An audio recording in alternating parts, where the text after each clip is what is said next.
या प्यार में धोखा? क्या आपको लगता है कि शरीर की मृत्यु करने से आपको समाधान हो जाएगा? आपने अपने जीवन में एक नया कदम रखा,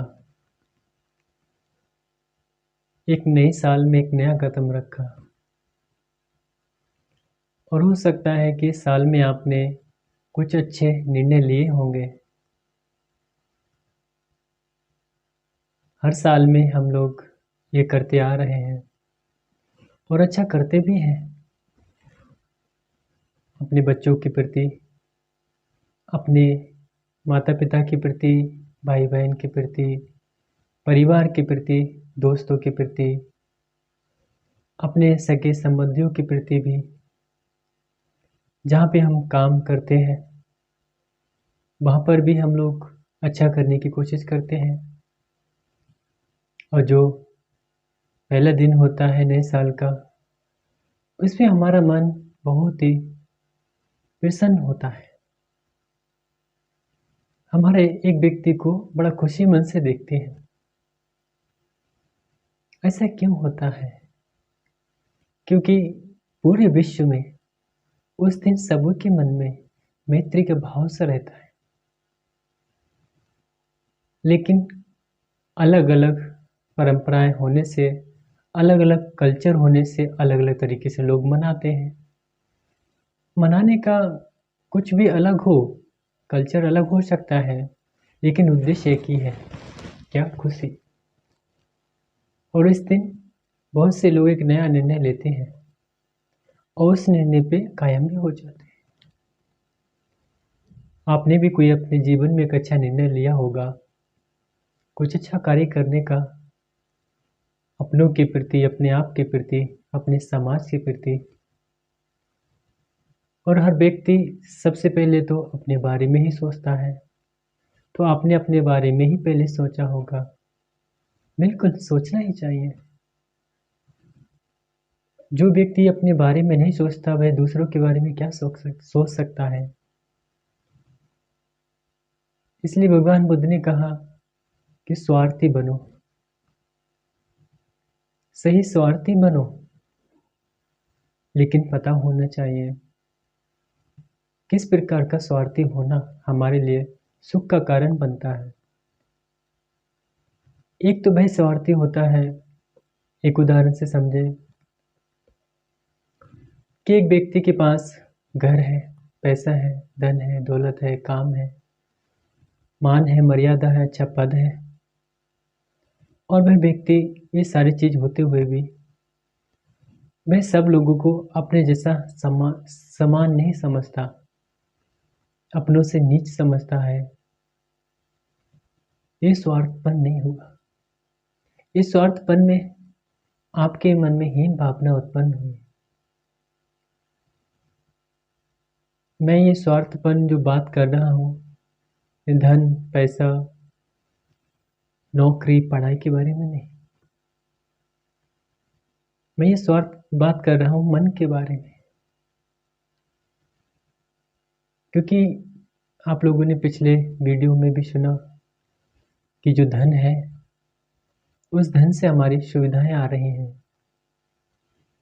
चाहे आप कोई भी नौकरी कर रहे हैं, नौकरी के बाद पैसा आ रहा है, या कोई बिजनेस व्यापार कर रहे हैं उससे पैसा आ रहा है, उस पैसे से आप क्या कर रहे हैं? कपड़े खरीद रहे हैं, घर बना रहे हैं, गाड़ी ले रहे हैं, शादी कर रहे हैं, बच्चों को पढ़ा रहे हैं, या आप घूमने जा रहे हैं कहीं देश विदेश। वो सारी चीज़ें एक शरीर के लिए हैं। आपने अच्छा घर बनाया है, आपकी अच्छी नौकरी है, आपके बैंक में अच्छा बैलेंस है, ये स्वार्थ अलग है। लेकिन हम स्वार्थ की बात कर रहे हैं, क्या वास्तव में आपने मन के बारे में कुछ स्वार्थ होने का सीखा है? क्या आपने इस नए साल में एक नया निर्णय लिया कि कैसे आपका मन स्वार्थी बने? स्वार्थी बनने का मतलब क्या? आपके पास धन है और ये धन अभी नष्ट हो जाए, कोई इसे चुरा ले, कोई छीन ले, या कोई बड़ी आपदा आ जाए जिससे आपका धन नष्ट हो जाए, क्या आप इस समय शांति से रह पाएंगे? अगर आप मन के स्वार्थी बन गए, आपको पता है कि मन कैसे शांत रखा जाए, तो आप शांत रह सकते हैं इस घटना घटने पर, अन्यथा नहीं। आपकी एक नौकरी है, मान के चलिए आप कोई भी सरकारी नौकरी कर रहे हैं, क्षमा करें, और उस सरकारी नौकरी पर आपको हटा दिया जाए किसी भी कारण से लेकर,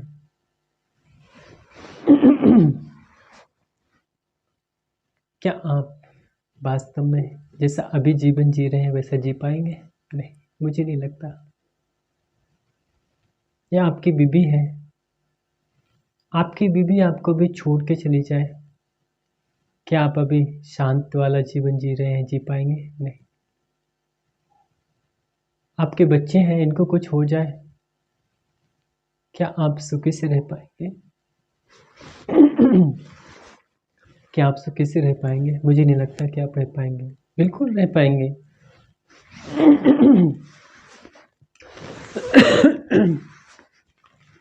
बिल्कुल रह पाएंगे अगर आपने अपने मन को स्वार्थी बनाने का कुछ सीख लिया है तो। आपकी मान है, मर्यादा है,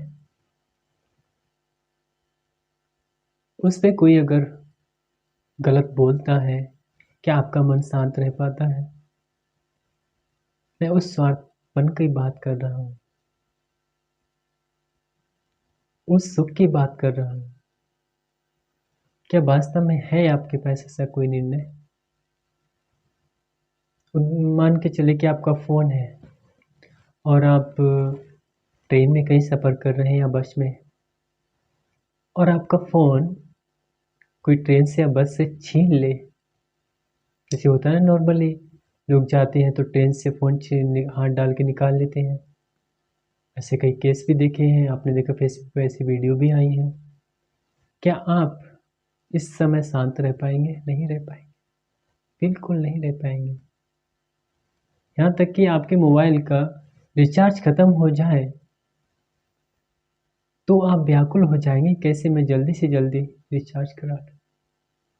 मैं इस स्वार्थपन की बात कर रहा हूँ कि जितनी घटनाएं आपके आगे पीछे घट रही हैं और घटेंगी, क्या आपका मन शांत रह सकता है? या आप एक युवा है या एक युवा लड़की है, आप किसी से प्रेम करते हैं और किसी लड़की ने आपको धोखा दे दिया, क्या आप शांत से रह पाएंगे, शांति से रह पाएंगे? नहीं। या आपको किसी लड़के ने धोखा दे दिया, क्या आप शांति से रह पाएंगे? नहीं। लेकिन मैं उसी के बारे में बात कर रहा हूँ, ये सारी घटना होती रहे फिर भी हम शांति से रह सकते हैं। एक ऐसा ज्ञान, एक ऐसा रास्ता है इस संसार में, कुछ भी हो जाए हमारे मन के विपरीत, फिर भी हमारा मन शांत रहेगा। मैं इसके बारे में बात कर रहा हूँ। अगर आपने अपने इस नए साल में ये अगर अपना लिया तो आपका जीवन बदल जाएगा। आपका एक नया जन्म होगा। एक जन्म तो वो हुआ जो आपकी माँ ने दिया, लेकिन वह जो जन्म है वो अविद्या अज्ञान के खोल से निकल के आपको मिला। सही जन्म वह है कि हमारे आसपास कितनी भी घटनाएं होती रहें फिर भी हमारा मन शांत रहेगा। मैं उसके बारे में बात कर रहा हूँ। क्या आपके पास कोई ऐसा गुरु है जो आपके जीवन में कोई भी अनहोनी घटने पर और आपके मन में दुख पैदा ना हो? क्या ऐसा कोई गुरु है या कोई कल्याण मित्र है जो आपको बता रहा है? मान के चलो आप शादीशुदा हैं और आपकी बीवी डिलीवरी के लिए है और बहुत मुश्किल हो रहा है डिलीवरी के लिए, और आपको भी दिक्कत, जब आप ये सुन रहे हैं घटना तो आपको भी बहुत दुख हो रहा है, लेकिन जैसे तैसे डिलीवरी हो जाती है। तो जब डिलीवरी नहीं हुई तो आपका मन दुखी हुआ, और डिलीवरी हो गई तो मन थोड़ा शांत हुआ। फिर क्या हुआ कि जो बच्चा हुआ वो मृत पैदा हुआ, मरा हुआ पैदा हुआ। क्या आपके मन में शांति रह पाएगी इस समय? नहीं। मैं उसी शांति की बात कर रहा हूँ।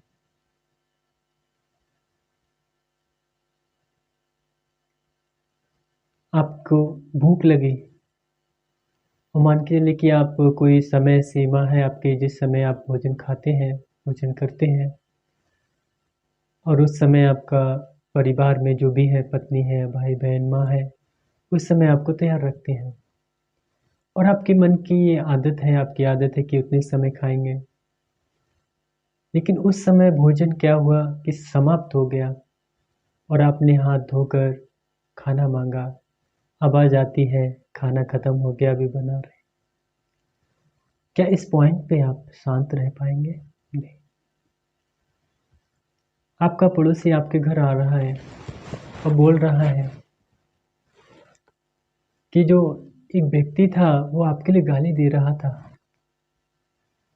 क्या ये शब्द सुनकर आपके पास कोई ऐसा उपाय है कि आप शांत रह पाए, सुखी से रह पाए?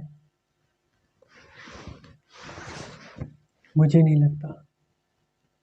अगर आपकी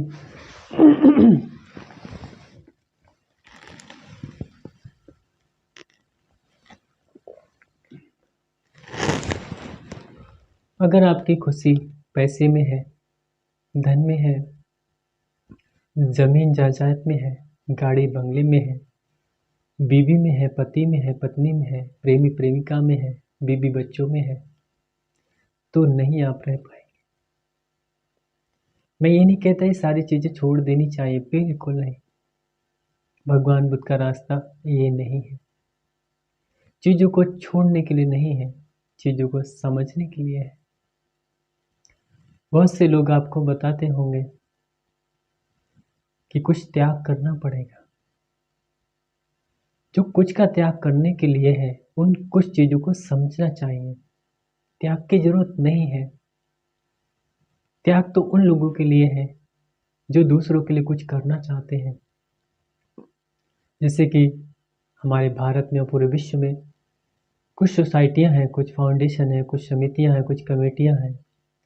वे क्या कर रही हैं? कुछ लोगों की मदद कर रही हैं, कुछ पढ़ाने में, कोई शिक्षा में, कोई दवाई में, कोई विकास में, प्राइवेट जो है मदद कर रही हैं। ये उनका काम है, क्योंकि उन्होंने कुछ त्यागा है समाज के लिए। इसी तरीके से जो लोग मन की शांति पा चुके हैं, फिर उनके अंदर एक ऐसा उल्लास जागता है कि मन की शांति सबको मिलनी चाहिए। जैसे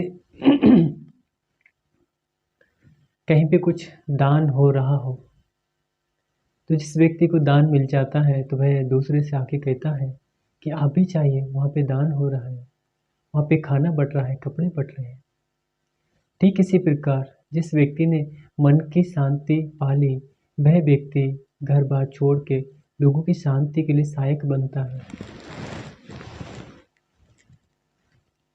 लेकिन वह स्टेट बहुत आगे प्राप्त होती है। इसलिए भगवान बुद्ध का रास्ता त्याग का नहीं है, समझ का है।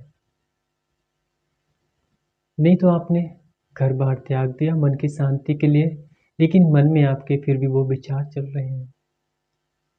आपने शारीरिक तरीके से त्याग दिया, मन के तरीके से नहीं त्यागा ना। क्यों नहीं त्याग पाए? क्योंकि मन के तरीके से आपने समझा ही नहीं है कि चीज़ें क्या है। जिस दिन आप इस चीज़ों को समझ जाएंगे, आपको त्यागने की जरूरत नहीं पड़ेगी। आपको खुद पता चल जाएगा कि मन की शांति त्यागने को नहीं, समझने के लिए है। तो किसी भी चीज़ को त्यागने की जरूरत नहीं है। बीवी को छोड़ना, बच्चों को छोड़ना, नौकरी छोड़ना, पैसे त्याग देना नहीं, इन चीज़ों को समझना है। कि हम ये क्यों कर रहे हैं, नौकरी क्यों कर रहे हैं, क्योंकि पैसे के लिए। पैसे से क्या, खाना पीना रहना ये ज़रूरी है, लेकिन ये सारा करके हमें सुख मिलेगा, ये जो धारणा है, ये जो मान्यता है, ये जो हमारी विचारधारा है, ये गलत है। कि मैं इस प्रकार के कपड़े पहनूंगा, ये ब्रांडेड कपड़े पहनूंगा और ये कपड़े पहनने से सुख मिलेगा, ये सुख मिलेगा, ऐसी धारणा, ऐसी मान्यता, ऐसा विचार गलत है। कपड़े पहनने चाहिए, ब्रांडेड पहनना चाहिए, क्योंकि समाज में रहना तो सोसाइटी के जैसा रहना पड़ेगा। एक व्यक्ति गरीब है तो अपने लेवल में चलेगा, एक व्यक्ति अमीर है तो अपने लेवल में चलेगा।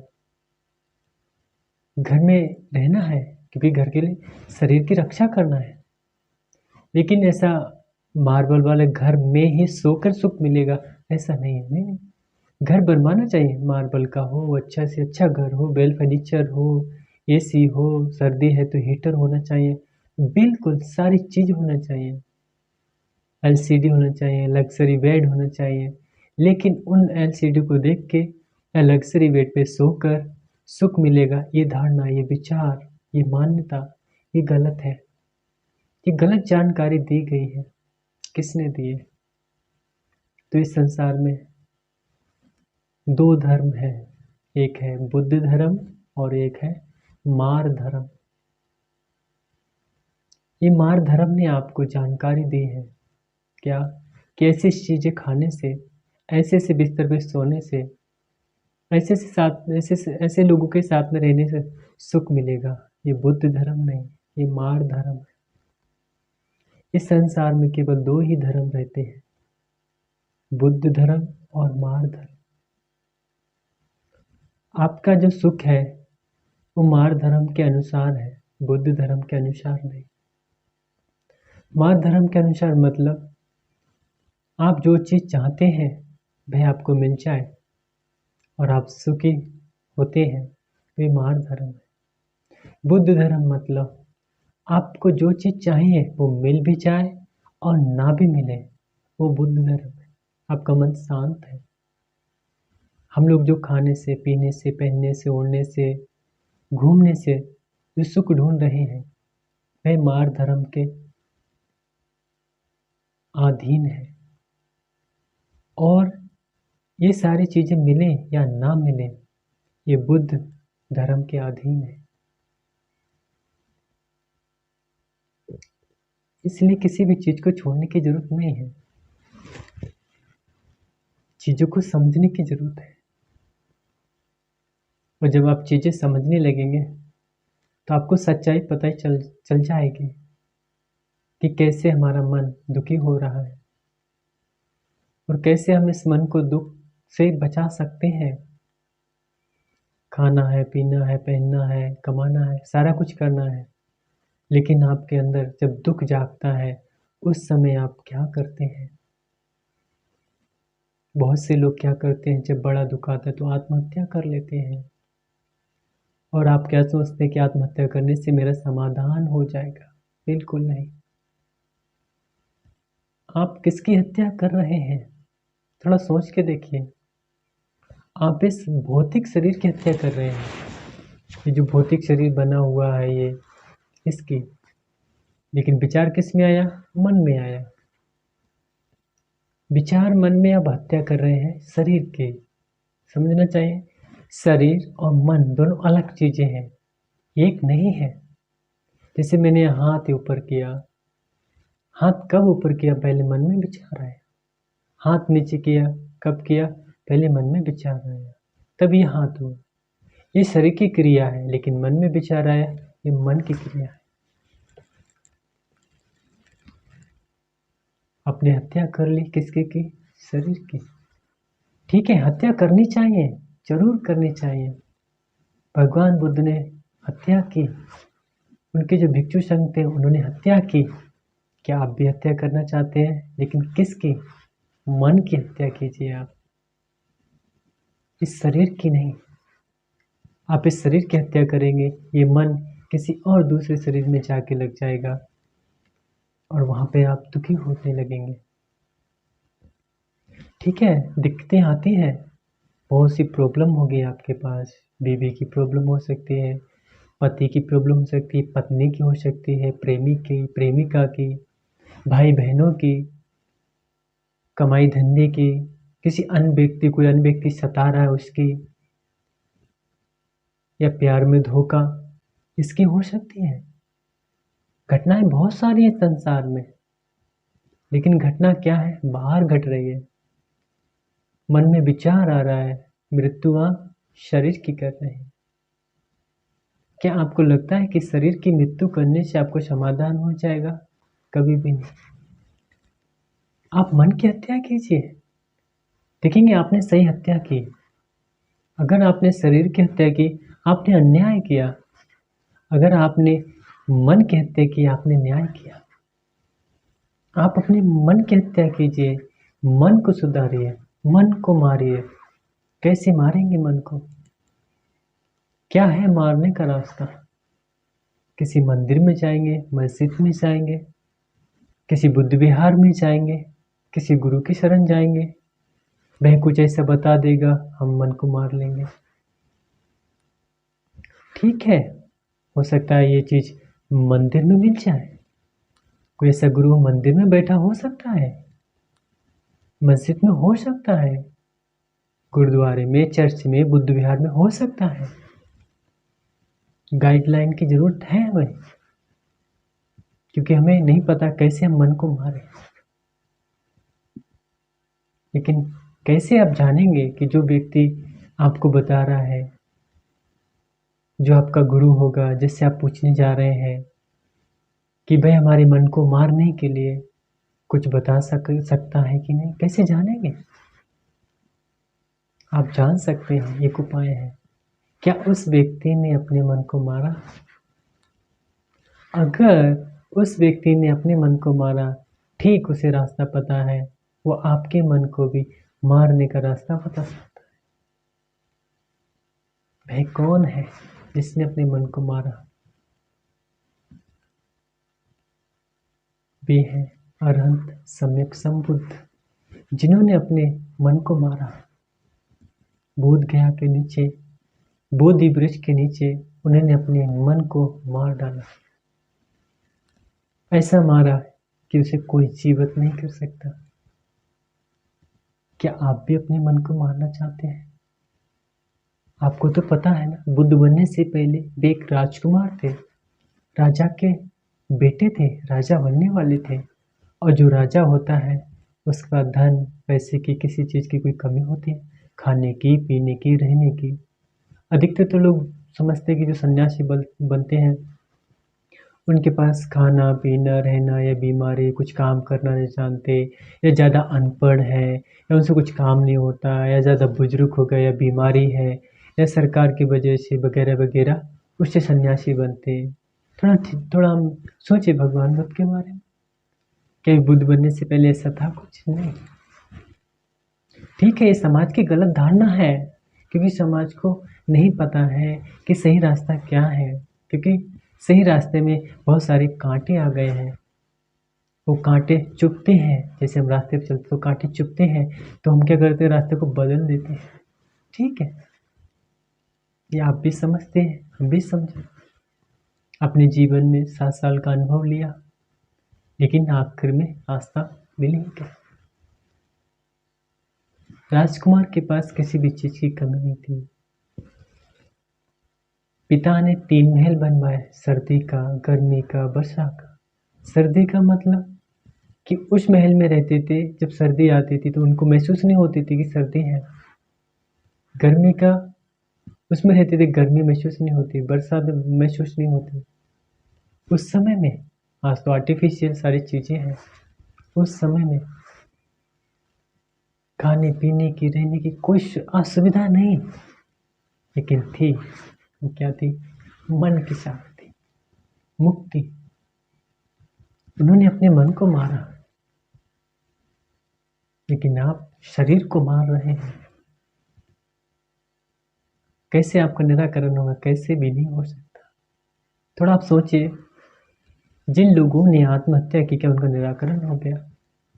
अगर निराकरण का उपाय आत्महत्या है, तो इस देश में या किसी भी देश में बुद्ध होने की ज़रूरत नहीं है, किसी गुरु की ज़रूरत नहीं है, किसी कल्याण मित्र की ज़रूरत नहीं है और फिर किसी धर्म की भी ज़रूरत नहीं है।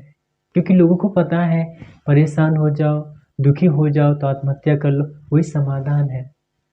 जैसे लोगों को पता है बुखार है, खांसी है, सर्दी है या कोई बड़ी बीमारी है, डॉक्टर के पास जाओ, वो दवाई देगा, बस हमारी बीमारी समाप्त हो जाएगी। ठीक है, डॉक्टर देते हैं, उससे हमारी बीमारियां समाप्त होती हैं, लेकिन आत्महत्या से हमारी परेशानियां नहीं, नहीं, कभी भी नहीं। और जो व्यक्ति आत्महत्या करता है आने वाले जीवन में बहुत दुखी होता है। और सबसे बड़ा मुश्किल तो ये है कि उसे वापस मनुष्य का जीवन मिले, बड़ा दुर्लभ है, बड़ा दुर्लभ है। इसलिए आप सही व्यक्ति की हत्या कीजिए। इस भौतिक शरीर को क्या मारेंगे? इस भौतिक शरीर से थोड़ी ना दुख हुआ आपको। दुख तो आपको हुआ मन से। बाहर कोई घटना घटी, मान के चलो कि किसी व्यक्ति ने आपकी बीवी को अपना बना लिया, ये घटना बाहर घटी, लेकिन आपका मन परेशान हुआ। घटना बाहर है, मन परेशान हुआ, आत्महत्या आप शर की कर रहे हैं। क्या न्याय है? गलत बात है ना, अन्याय है। चोरी आपने की और पकड़ा किसी और को जा रहा है, ये अन्याय है। आपका पड़ोसी चुरा ले कोई चीज, पुलिस आपको पकड़े, ये अन्याय है ना आपके साथ। ठीक इसी प्रकार आप भी अपने साथ अन्याय कर रहे हैं। अगर आप इस भौतिक शरीर को मार रहे हैं तो आप अपने मन को मारिए। समस्या का समाधान मन को मारने से है, इस शरीर को मारने से नहीं। और उसका रास्ता केवल और केवल सम्यक संबुद्ध जानते, उनके शिष्य जानते। मैं ये नहीं कह रहा हूं कि बिल्कुल अंधविश्वास कर लो कि वो बताएंगे सही, नहीं, सुन के देखो, थोड़ा अभ्यास करके देखो। इसलिए भगवान बुद्ध कहते थे कोई भी बात इसलिए मत मानो कि वह शास्त्र में लिखी है, कि वो परंपरा से आ रही है, कि आपके बुजुर्ग कह रहे हैं। उस बात को तर्क पे जानो। क्या ये तर्क नहीं है? बाहर घटना घटी, मन में दुख हुआ और आप हत्या सर की कर रहे हैं, ये अन्याय है ना? ये तर्क नहीं है? तर्क है। इसी को भगवान बुद्ध ने कहा कि कोई भी चीज़ ऐसी मत मानो। ठीक इसी प्रकार आप भी अपने मन को मार रहे हैं या अपने मन को मारना चाहते हैं। अभी तो आप सोच रहे थे कि शरीर को आत्महत्या करने से ही निराकरण होगा, लेकिन आपको पता चला नहीं, मन में आ रहा है सारा कुछ, शरीर में कुछ नहीं है। ठीक, मन इस शरीर के अंदर है, मन इस शरीर के अंदर है, लेकिन हम शरीर को मार रहे हैं, मन को नहीं।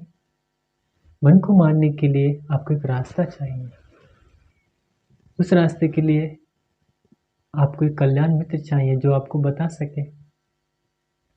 और एक बार आपको सही रास्ता मिल गया, आप कभी भी जीवन में इस भौतिक शरीर को नहीं मारने का प्रयत्न करेंगे, क्योंकि आपके अंदर सही शांति आ गई। आपके प्रश्न का उत्तर मिल जाएगा।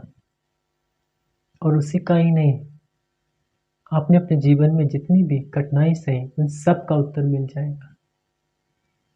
आप अपने कल्याण मित्र को ढूंढिए, आप अपने गुरु को ढूंढिए। आपने अनेक जीवन ऐसे ही गवा दिए, यह भी जीवन आपका ऐसा ही चला जाएगा। मनुष्य का जीवन बड़ा दुर्लभ है, बहुत दुर्लभ है। भगवान बुद्ध से किसी ने पूछा, जब भगवान बुद्ध ने कहा कि मनुष्य भावो दुर्लभो, मनुष्य का जन्म होना बहुत दुर्लभ है, तो किसी व्यक्ति ने पूछा कितना दुर्लभ है। तब भगवान बुद्ध ने बताया कि मनुष्य जीवन में आने के लिए कितना समय लगता है, उसके लिए हम गिन नहीं सकते, महीनों से, साल से, लाख, करोड़ बार, अरब बार। तो उसमें भगवान बुद्ध ने एक उदाहरण दिया। वह उदाहरण दिया कि एक समुद्र है, समुद्र के उस किनारे एक ट्यूब है और इस किनारे एक कछुआ है। ये जो काना कछुआ है वह 100 साल में एक बार सर ऊपर करता है। जब इस कछुआ का सर उस ट्यूब से निकलेगा तब समझो कि कोई व्यक्ति वापस मनुष्य में। कितना समय लगेगा, इस किनारे से वो किनारा नहीं दिखता। ट्यूब भी अपनी लहरों से इधर उधर चला आ रहा है। कछुआ भी 100 साल में एक बार ऊपर निकलता है। कौन सा दिन आएगा जब कछुआ उसमें फंसेगा। इसीलिए भगवान बुद्ध ने उदाहरण दिया। आप सोच सकते हैं 100 साल में एक बार वो कछुआ केवल सर ऊपर करता है, नीचे कर। उदाहरण समझाया कि कैसे मनुष्य का जीवन खोने के बाद वापस आना। और फिर मनुष्य का जीवन आपको मिल गया, लेकिन उस समय बुद्ध की शिक्षा नहीं है। आपने अंधकार में ही गुजार दिए और हजारों लाखों अरबों खरबों जिसकी संख्या नहीं कर सकते इतने जन्म आपने गुजार दिए। क्या करके गुजारे? खाकर, सोकर, घूमकर। हाथ क्या लगा आपके? दुख लगा, क्योंकि आपको भगवान बुद्ध की शिक्षा नहीं मिली। आपने सच्चाई नहीं जानी। भगवान बुद्ध मतलब सच्चाई, प्रकृति की सच्चाई, जिन्होंने जान के अपने मन को पवित्र किया, निर्मल किया, वो भगवान बुद्ध। ठीक है, हो सकता है कुछ लोग भगवान नहीं मानते, ठीक है, वो बात अलग है, उसके बारे में कभी चर्चा कर लेंगे। आप बुद्ध तो मानते हैं, तथागत बुद्ध, महाकारुणिक। ठीक है, आप उनको बुद्ध के नाम से ही मत बुलाइए, उनकी शिक्षा को जानिए, आप अपना निराकरण कीजिए। वे तो एक डॉक्टर थे, मन के डॉक्टर थे। जैसे कि हम लोग शरीर की बीमारी होने पर डॉक्टर के पास जाते हैं। ठीक है, डॉक्टर हिंदू हो, मुस्लिम हो, सिख हो, ईसाई हो, कोई सा भी हो, हम उससे दवाई लेते हैं, ठीक हो जाते हैं। ठीक इसी प्रकार वो डॉक्टर है और वे दवाई देते हैं, और उनकी दवाई ऐसी है कि वो एक बार आपने खा ली तो आपके जीवन में कभी दुख नहीं होगा। डॉक्टर की दवाई लेने से आपके अंदर बीमारी फिर से आ जाएगी, लेकिन उस डॉक्टर की दवाई लेने से आपके मन में बीमारी एक बार समाप्त हो गई, दोबारा नहीं आएगी। इसलिए आपके अंदर जो रोग पैदा हुआ है आत्महत्या का, इसकी दवाई कहाँ मिलेगी? केवल भगवान बुद्ध के रास्ते से, उनके शिष्यों के रास्ते से। है, किताबों में ज्ञान है, बुद्ध वाणी के किताब में ज्ञान है, लेकिन वो ज्ञान को आप कैसे समझेंगे? क्योंकि जो भी आप किताब पढ़ेंगे वही किताब आप अपनी धारणा से पढ़ेंगे। आपके अंदर जो धारणाएं हैं उन धारणाओं से आप वो किताब पढ़ेंगे, आप कैसे समझेंगे? इसलिए वहाँ पे एक गुरु की जरूरत है, एक कल्याण मित्र की जरूरत है। आप सही निर्णय लीजिए। और ये आत्महत्या का विचार हर इस व्यक्ति को आता है जो व्यक्ति सोतापन नहीं हुआ मारने का और मरने का। दूसरे को मारने का विचार और खुद को आत्महत्या करने का विचार हर व्यक्ति के अंदर आता है। कब तक आता है? जब तक वह सच्चाई नहीं जान लेता प्रकृति की। आप अपने इस नए साल को थोड़ा परिवर्तन कीजिए, एक नई दिशा दीजिए। हम लोगों ने अनेक जीवन ऐसे ही गवा दिए, हाथ में कुछ नहीं लगा, दुख के अलावा दुख, दुख ही दुख। ये तो अच्छा है कि हम लोगों का मनुष्य जीवन है, थोड़ा पशुओं से अच्छा है। थोड़ा सोच के देखिए, सर्दी के मौसम में एक कुत्ते का बच्चा, पिल्ला, पप्पी कितना ठिठुरता है, लेकिन हम लोगों के पास घर है, कपड़े हैं, क्या उसे ठंडी लगती है? क्या है उसका सहारा? कुछ नहीं। इसलिए उन लोगों से थोड़ा हम ठीक हैं, और हम लोग पुण्य कर सकते हैं, वो लोग पुण्य नहीं कर सकते, पाप ही पाप करते हैं। इसलिए ये मनुष्य का जीवन बहुत मूल्यवान है।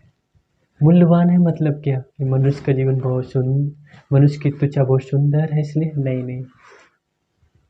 या आंखें बहुत सुंदर हैं किसी की इसलिए? नहीं नहीं नहीं, बिल्कुल नहीं। बाल किसी को लंबे लंबे काले काले सुंदर है इसलिए? नहीं, बिल्कुल नहीं। ये तो अज्ञान है, ये तो अज्ञान है। आगे आगे इसके बारे में बताएंगे। मनुष्य का जीवन क्यों मूल्यवान है? क्योंकि भय उसके अंदर की ऐसी ताकत, ऐसी पावर होती है कि भय अपने मन को निर्मल कर सकता है। मन में बिल्कुल शांति आ जाएगी।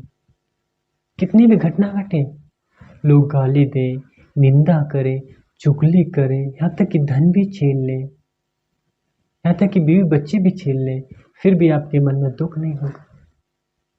और घटना तो आपके जीवन में घटेंगे ना, दुख तो आएगा ही।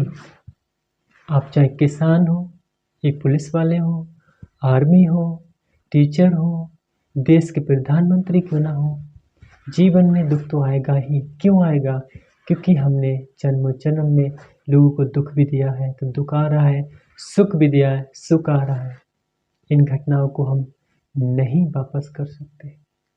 जो हमारे जीवन में घटना हो रही है उनमें हम कुछ नहीं कर सकते, लेकिन अभी हम कर सकते हैं। हम अपने कर्तव्य से अभी कुछ कर सकते हैं। इस सच्चाई को जान के, मन की सच्चाई को जान के हम इस जीवन में अभी कर सकते हैं। हमने आज से पहले क्या किया उसको हम नहीं बदल सकते, लेकिन आज हम क्या करेंगे, प्रेजेंट टाइम में हम क्या करेंगे उसे हम बदल सकते हैं। यह हमारे वश में है। और एक बार आपने बदलना शुरू कर दिया, देखेंगे आपका जीवन ही बदल गया। आपका जो मन बार बार पीड़ित होता है, मान के चलो कि आप एक युवा लड़की हैं और आपको कोई लड़का कुछ बोल देता है, आपके अंदर दुख उत्पन्न हो रहा है। देखिए, कोई लड़के ने आपको कुछ बोला, वहाँ पे आपको कर्म का फल, विपाक आया, फल मतलब कर्म का फल आया, उस लड़के का कर्म बना। लेकिन यहाँ पे हम क्या बात कर रहे हैं? हम बात कर रहे हैं कि कोई भी कुछ बोले फिर भी हमारे मन में दुख नहीं आएगा। हजारों घटनाएं हो जाए, जीवन में दुख नहीं आएगा अगर आपने इस नेचर को जान लिया। और आपके मन में कभी भी आत्महत्या करने की नहीं आएगी। और फिर आप लोगों की जान बचाने लगेंगे। कैसे जान बचाएंगे? ठीक है, कोई व्यक्ति एक्सीडेंट हो जाता है, एक्सीडेंट होने पे कोई आप उसको अस्पताल में लेके, बहुत अच्छा है। कोई व्यक्ति मरने वाला है, आप उसको अस्पताल में लेके, बहुत अच्छा है। लेकिन नहीं, आपने उसकी शारीरिक जान बचाई। मैं बात कर रहा हूँ मानसिक की। आपने किसी की एक की मानसिक रूप से जान बचा दी, और कोई एक व्यक्ति है जो शारीरिक रूप से हजारों को बचा रहा है, हजारों क्या लाखों करोड़ को बचा दे, लेकिन आपने किसी को मानसिक रूप से बचा दिया। आपने सही तरीके से बचाया, क्योंकि शरीर तो एक ऐसी चीज है, आज आपने बचा दिया लेकिन आगे नहीं बचेगा। मन आपने आज बचा दिया तो पूरे जीवन भर बचेगा, पूरी लाइफ भर बचेगा, पूरा जीवन कल्याण में हो जाएगा। फिर संसार की कोई शक्ति नहीं है जो आपको दुखी बना सके, आपका सुख छीन सके। कोई भी ऐसा नहीं है। इसलिए आप इस चीज को समझने की कोशिश करें। समय लगता है, कोई भी चीज एक साथ नहीं हो जाती। छोटा सा बच्चा जन्मता है, फिर बड़ा होता है, धीरे धीरे खाकर पानी पीकर, एक साथ बड़ा नहीं हो जाता। ठीक इसी प्रकार हमारे अंदर जो दुख उत्पन्न हो रहा है उसको समाप्त करने के लिए एक साथ कुछ हो जाए ऐसा नहीं है, धीरे धीरे ही होता है। कि मुझे पता है, जब से मैंने घर छोड़ा अब तक 7-8 सालों में धीरे धीरे ही हुआ, लेकिन कब हुआ ये नहीं पता, लेकिन हो गया। सही शांति मिली, सही सुख मिला। क्या आपको नहीं चाहिए? जब ये काम मैं कर सकता हूँ, आप क्यों नहीं कर सकते? मैं भी तो खाना खाता हूँ, आप भी खाना खाते हैं। मैं भी कपड़े पहनता हूँ, आप भी। मैं भी एक कमरे में सो रहा हूँ, आप भी एक कमरे में सोते होंगे। आप भी हवा पानी सेम लेते हैं, आप भी वही सूर्य से सौर ऊर्जा लेते हैं, हम भी सेम ले रहे हैं। हम कर सकते तो आप क्यों नहीं? घटनाएं अलग अलग है, ठीक है, लेकिन हो सकता है। आपने बचपन से लेके अब तक पैसे के पीछे, धन के पीछे, एजुकेशन के पीछे, लड़की के पीछे, लड़का के पीछे, बीवी के पीछे, बच्चों के पीछे बहुत भाग दौड़ की आपने। क्या वास्तव में आप संतुष्ट हैं? नहीं, क्योंकि आपका सुख निर्भर हो गया है वस्तुओं पे, खाने पर, कपड़ों पर, घर पे, नौकरी पर। मान के चलो आपके घर में जो बाइक है उसे कोई चुरा ले, आपकी शांति नष्ट होगी। आपके बीवी बच्चों को कुछ हो जाए, दुख है, दुख हो रहा है। मैं आपको ये रास्ता नहीं बता रहा कि ये सब मिलेगा, मतलब बीवी मिलेगी तभी सुख मिलेगा। नहीं नहीं, ये मिले या ना मिले तब भी सुख है। प्रेमी या प्रेमिका किसी को धोखा दे या ना दे तब भी सुख है। मैं उस सुख के बारे में बात कर रहा हूँ। और ये सुख सबसे श्रेष्ठ है इस संसार का। आप भारत से लेके अमेरिका, यूके वगैरह वगैरह देशों में घूमे, लेकिन वह सुख आप नहीं पा सकते। वह सुख आपके अंदर है। बस आपको खोज करनी है कि वह सुख कैसे निकले, और ये सुख आपको एक दिन मिलके ही रहेगा। आप अपने जीवन का सही निर्णय लीजिए, अन्यथा आप अन्याय करेंगे अपने साथ। और जो व्यक्ति अपने साथ अन्याय करता है वो सुखी से नहीं रह सकता। जैसे जो व्यक्ति दूसरों के साथ अन्याय करता है वो सुख से नहीं रहता। सुख से रहने का मतलब क्या? मानसिक पीड़ित रहता है, बेचैन रहता है, घबराहट रहती है, डर भरा रहता है। जो व्यक्ति दूसरों पे अन्याय करता है, इसलिए जो व्यक्ति अपने पे भी अन्याय करता है वो भी दुखी रहता है। इसलिए आप अपने आप पे न्याय कीजिए, सही स्वार्थी बनिए, और इस मन को मारिए, शरीर को मत मारिए। इस प्रवचन को यहीं पे समाप्त करते हैं। अगर आपका कोई प्रश्न हो तो आप लिंक में ईमेल करें या कमेंट करें। हम कोशिश करेंगे कि आप पे सही प्रश्न का सही उत्तर देने का, और आपका मंगल हो, कल्याण हो, यही हमारी कामना है। आपका जीवन सुखमय हो और आप सही न्याय ले सके, इसकी हम कामना करते हैं। नमो बुद्धाय।